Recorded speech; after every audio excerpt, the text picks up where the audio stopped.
હા, ખરેખર હું છાતી ઠોકીને બોલી શકું છું, કારણ કે હું સાચો ક્ષત્રિય છું. જે નારીનું સન્માન ના કરી શકતી હોય એવી પાર્ટીને વોટ આપીને શું કરવાનું. આજે અમે એવી એકતા બતાવીશું, એવું મતદાન કરીશું કે છેક મોદી સાહેબ લગી ખબર પડશે કે ક્ષત્રિય સમાજ શું છે. તો આજે અમારો સમાજ કે નમાલો નહીં, બંગડો નહીં પહેરી, આજે અમે અમારી તાકાત બતાવીશું તમને 7મી તારીખે શું છે અમારો સમાજની તાકાત. ખુલ્લા અમારો ભારતીય જનતા પાર્ટીનો વિરોધ છે. અમારો વિરોધ રૂપાલા સાહેબ પૂરતો હતો, પણ એમણે જાણી જોઈને વિરોધ હવે ભારતીય જનતા પાર્ટી કરી નાખ્યો. અને ટોટલી ક્ષત્રિય સમાજ છે એ ભાજપ વિરુદ્ધનું મતદાન કરશે, એ નક્કી છે. દરેક સમાજ આજે સમાજ છે તો પાર્ટી છે. કોઈ પણ પાર્ટી સમાજ વગર થવાની નથી. સમાજના જોડે રહેશે તો જ કોઈ પણ નેતા આગળ આવવાનો છે. ગુજરાતમાં ઠેર ઠેર ક્ષત્રિય સંમેલનો થઈ રહ્યા છે, અસ્મિતા માટે સંમેલનો થઈ રહ્યા છે. ગુજરાતના ગામડે ગામડે ક્ષત્રિય સમાજ ભારતીય જનતા પાર્ટીનો વિરોધ કરી રહ્યો છે અને ખેડામાં ઊભો છું. ખેડામાં મહાસંમેલન, અસ્મિતા સંમેલન યોજાવાનો છે અને અહીંયા જે આગેવાનો છે તેમની સાથે સીધી વાત કરીશું.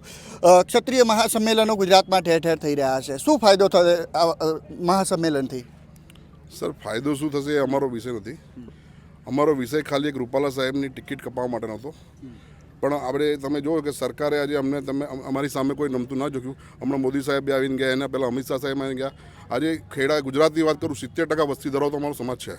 અને જો અમારા સમાજનું કોઈ માન સન્માન ના જળવાતું હોય, ઇવન અમારા સમાજ માટે કોઈ બી મિટિંગમાં 2 શબ્દ નહીં બોલ્યા, તો આજે અમારો સમાજ કે નમાલો નહીં, બંગડો નહીં પહેરી, આજે અમે અમારી તાકાત બતાવીશું તમને 7મી તારીખે શું છે અમારો સમાજની તાકાત. ભારતીય જનતા પાર્ટીને વોટ નહીં આપવાની એવી ખુલ્લા અમારો ભારતીય જનતા પાર્ટીનો વિરોધ છે. અમારો વિરોધ રૂપાલા સાહેબ પૂરતો હતો, પણ એમણે જાણી જોઈને વિરોધ હવે ભારતીય જનતા પાર્ટી કરી નાખ્યો. તો સાહેબ હવે એ તો રૂપાલા સાહેબ ને મોદી સાહેબને ખબર કે એમના બંને વચ્ચે કેવા ગાઢ સંબંધો છે. અમને તો ખબર નથી. અમારી તો માગણી ખાલી એ જ વસ્તુ હતી, એમને 26 સીટો કાઢ્યો તો આવી જાત, કોઈ તકલીફ નથી. આ વખત બી 26 સીટો આવવા જ જો, પણ રૂપાલા સાહેબની ટિકિટ ના કાપી એટલે કેટલી આવશે તમને આવનાર સમયમાં ખબર પડશે. અચ્છા, ગામડે ગામડે વિરોધ થઈ રહ્યો છે, નેતાઓ જઈ રહ્યા છે ગામડામાં, ભાજપના નેતાઓ તો બેનરો લાગ્યા છે. શું તૈયારી છે ખેડા જિલ્લામાં? શું બધી તૈયારી? અમારી તૈયારી એ જ છે કે અમારા ક્ષત્રિય સમાજ 100% મતદાન કરશે. બરાબર છે, એક વોટ અમારા માટે કિંમતી છે અને ભાજપ વિરુદ્ધ અમારું મતદાન થશે. બિલકુલ. બીજા અન્ય ક્ષત્રિય સમાજના લોકો છે. શું નામ છે તમારું? વનરાજસિંહ સોડા નામ છે મારું. અચ્છા, અહીંયા કેમ આવ્યા છો? રૂપાલા સાહેબ દ્વારા જે અમારા સમાજ માટે જે અભદ્ર થઈ છે ટિપ્પણી, એના માટે આજે દરેક જિલ્લામાં ઠેર ઠેર મહાસંમેલન થાય છે. એના ભાગરૂપે આજે ખેડા જિલ્લાનું સંમેલન છે તેના માટે. બરાબર. ભારતીય જનતા પાર્ટીને વોટ નહીં આપવાનું તેવું ક્ષત્રિય સમાજ કહી રહ્યા છે. કેવી તૈયારી છે તમારી? અમારી તૈયારી તો આ સંમેલન જે આજે થશે ને એના પરથી બધાને આઈડિયા મળી જશે. હા, શું કહેવું છે તમારું? પરસોત્તમ રૂપાલાએ જે અભદ્ર ટિપ્પણી કરી છે તેનો આખા ગુજરાતમાં, આખા ભારતમાં વિરોધ થઈ રહ્યો છે. એટલે એનો જવાબ 7મી તારીખે મળી જશે એમને. અને ટોટલી ક્ષત્રિય સમાજ છે એ ભાજપ વિરુદ્ધનું મતદાન કરશે, એ નક્કી છે. બરાબર. ભારતીય જનતા પાર્ટી વિરુદ્ધમાં મતદાન કરવાની વાત થઈ રહી છે. હા, ખરેખર હું છાતી ઠોકીને બોલી શકું છું, કારણ કે હું સાચો ક્ષત્રિય છું. જે નારીનું સન્માન ના કરી શકતી હોય એવી પાર્ટીને વોટ આપીને શું કરવાનું. તો હું અત્યારે ખુલ્લેઆમ કહું છું કે હું ભાજપ વિરુદ્ધ મતદાન કરીશ.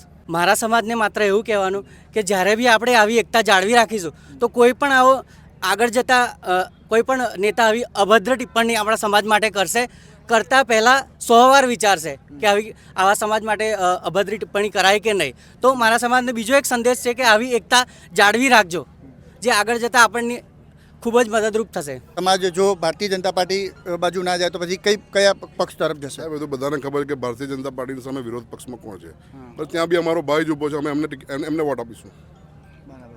ઓકે, જે પ્રમાણે આપને હું દ્રશ્યો બતાવું કે ક્ષત્રિય અસ્મિતા મહાસંમેલન ખેડા જિલ્લો, અને અહીંયા તૈયારીઓ ચાલી રહી છે અને લખવામાં આવ્યું છે કે માથા ઉતારવાનો નહીં, માથા ગણાવવાનો સમય છે, સાથે જોડાવો, નવો ઇતિહાસ રચીએ.